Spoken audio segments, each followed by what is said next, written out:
A factory worker named Charles Holden was returning from work at around midnight on June 22, 1991. Charles stopped at a fast food restaurant in Harrington, Delaware after his shift ended. After he left the restaurant, he got into his truck. As he prepared to leave, a stranger approached him asking for a ride. The man said that his sister was having a baby and that he needed to get to the hospital in Georgetown. Charles first said he couldn't because it was late and he lived just a few blocks away. However, he eventually changed his mind and agreed to take him for a certain distance.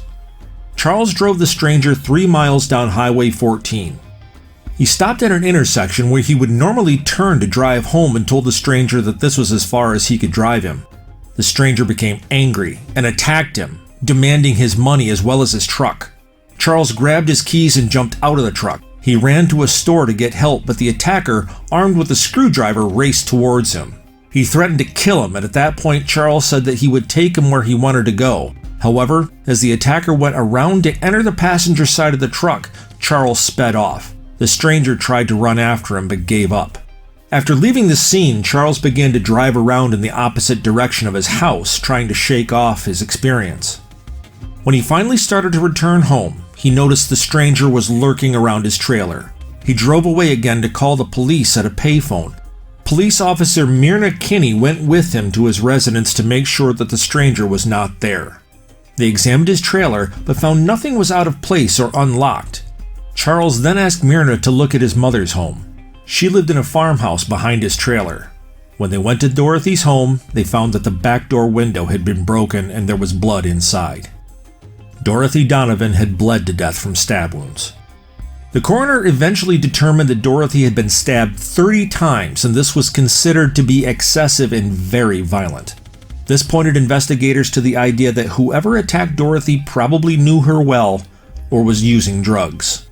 She had been brutally stabbed in the chest, arms, and face. Nothing had been stolen from Dorothy's house, and investigators ruled out robbery as a motive. When they showed Charles his mother's body, the first thing he apparently said was, "I can't believe he killed her." This seemed really strange to investigators at the time, so they suspected that Charles was responsible due to his bizarre story about the hitchhiker he picked up at the restaurant on his way home from work.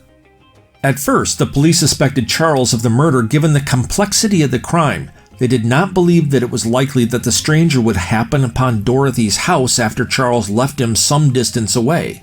They also were suspicious when they learned that Charles was one of the beneficiaries for Dorothy's life insurance. Their suspicions were heightened when he refused to take a polygraph test and they turned to forensic science. However, physical evidence found did not belong to him and he was ruled out as a suspect. Dorothy's murder devastated Charles and the rest of their family, as they were all very close.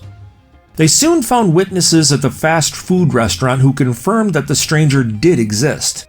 A witness also saw the struggle between Charles and the stranger in his truck. More importantly, they also found a bloody palm print on a banister and DNA evidence that did not match Charles. If you didn't know, not only fingerprints can incriminate a killer. The palm print is just as unique and can be used in exactly the same way in a court of law. As a result of this evidence, he was cleared.